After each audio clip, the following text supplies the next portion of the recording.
So what's the difference between medicinal mushroom powders and mushroom extract powders? Because people that are new to this often don't know anything about this, and even some people that have been into this for a while don't know.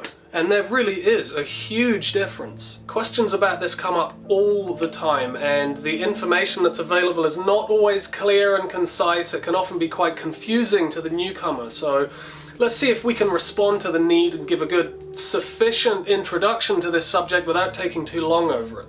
So if the mushroom powder you're using doesn't state clearly that it's an extract, then it won't be. And if it's just a basic mushroom powder, then all it's going to be is a mushroom that's been dried and ground up into a fine powder. Now, it might not look too dissimilar from an extract powder, but there really is a world of difference between these two products. Beta-glucans, which are water-soluble polysaccharides, and triterpene compounds are two of the main components that we find in medicinal mushrooms, and they've been studied extensively, and it's these that are understood to provide the bulk of the health benefits that are associated with mushrooms like reishi, turkey tail, shiitake, chaga, or lion's mane.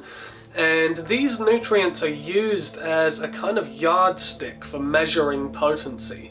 But the problem is that these nutrients are locked up inside the cell walls of the fungi, and those cell walls are structured out of another type of polysaccharide called chitin.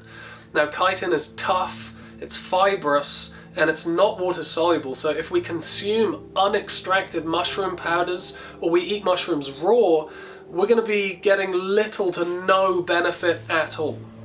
So if you're going to use this type of just straight up dried mushroom powder, you're going to need to extract it yourself. Taking the powder raw or taking it like that in capsules isn't going to do anything. So you're going to want to do either a hot water extraction, where you're going to just cook it as a tea, decoct it for a couple of hours or more, and that's going to help to draw out all of these water-soluble polysaccharides that we were talking about. The other option is that you can do an alcohol extract or a tincture, which is going to help to extract all of those triterpene compounds. Or you could do a dual extract, where you do both of these procedures and combine them together. Now, if you want to know more about chitin and why mushrooms are really not best consumed raw, then you can click on this video here. That goes into a bit more detail on all of that kind of stuff. But for this video, let's just say that chitin only denatures through exposure to heat.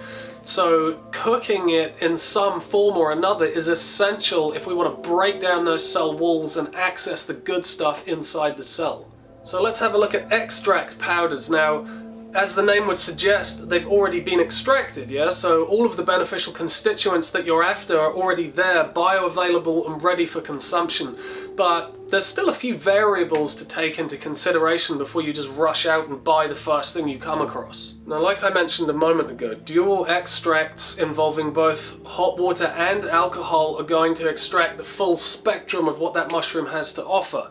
But unfortunately, a lot of companies they just focus on the hot water extraction because, well, it's cheaper, and mushrooms do tend to have a higher volume of water-soluble polysaccharides than triterpene compounds. So this has led a lot of companies to just prioritize the hot water extraction, but this really isn't the best idea.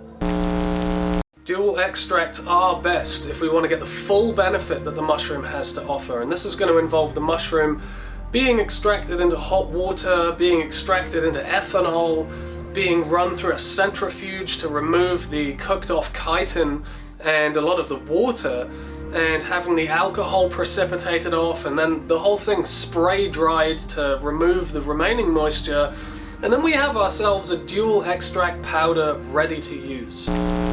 And extract powders like this should have a concentration ratio to tell you how strong that extract is. For example, it's pretty standard now that most companies doing a reishi extract will do it kind of around like 10-to-1 ratio, which basically means it's taken 10 kilos of whole dried reishi to produce 1 kilo of extract. So that essentially makes the extract 10 times more concentrated and 10 times more potent than the raw whole mushroom. And obviously the higher the ratio, the stronger the extract will be.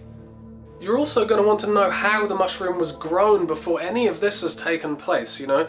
Which substrate was it grown on? Which part of the mushroom are they using? Are they using the mycelium or the fruiting body or what? Was it organically grown? If it's wild harvested, where from? Where was it harvested from? Did it come from a pristine ecosystem or not?